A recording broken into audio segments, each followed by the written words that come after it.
নমস্কার, আপনাদের সবাইকে স্বাগত জানাই দৃষ্টিকোণে। আশা করছি আপনারা সবাই খুব ভালো আছেন, আমিও খুব ভালো আছি। আজ আমি আপনাদের সামনে তুলে ধরব বিমল করের জননী গল্পটি। জননী শ্রেষ্ঠ শ্রদ্ধা তর্পণ, মায়ের প্রতি সন্তান সন্ততিদের শ্রেষ্ঠ দান বাংলা সাহিত্যের সম্পূর্ণ অভিনবত্বের দাবি রাখে।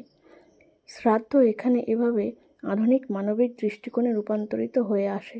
গল্প যতই এগিয়ে চলে ততই মনে হয় যেন কোনো এক সত্য ঘটনার বিবরণ আমরা পড়ছি।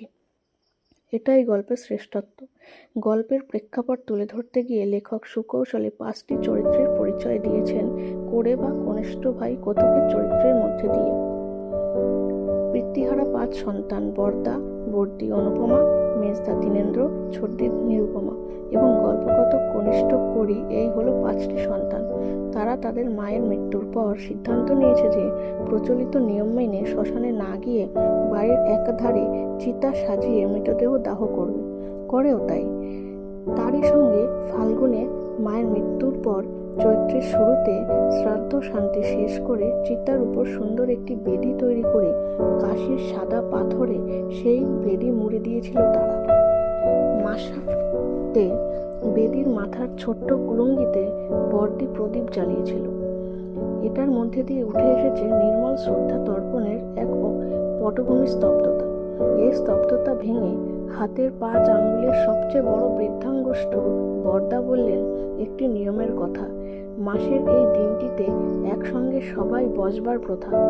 এই কথকতে সবাই একে একে সায় দিল ঠিকই, কিন্তু বর্দি কিছুটা আক্ষেপের সুরেই বললেন, যদি বাবার বেদিটাও আমরা করে রাখতে পারতাম তাহলে খুবই ভালো হতো।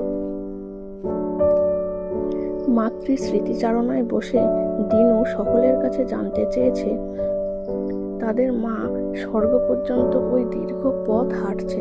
পথক্লান্তি দূর করার জন্য মায়ের কিছু প্রয়োজন হলে তারা সন্তানরা কি কি দেবে।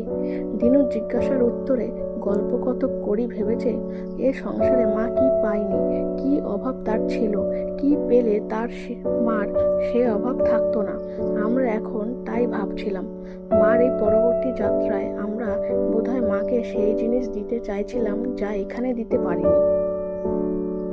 এই কথা ভাবতে গিয়ে 5 সন্তান কি কি দিল সেটা এখন বলা যাক। বড় ছেলে মাকে দিতে চেয়েছে ভালোবাসার মন। বড় মেয়ে অনুপমা মাকে ঠুনকো মর্যাদার পরিবর্তে উচিত সাহস দিতে চেয়েছে। ছোট মেয়ে নিরুপমা মাকে দিয়েছে মানসিক আশা ভরসা। গল্পকথক ও ছোট ছেলে করি মাকে দিতে চেয়েছে স্বার্থত্যাগ করার মন। মেজ ছেলে দীনেন্দ্র তার মাকে মনের চোখ দিয়ে হৃদয়ের চোখকে সবকিছু দর্শন করার ক্ষমতা দিয়েছে। সে বলেছে মাকে এই সংসারের শনিতে অন্ধ করেছিল। মা যে কত অন্ধ আমি জানতাম।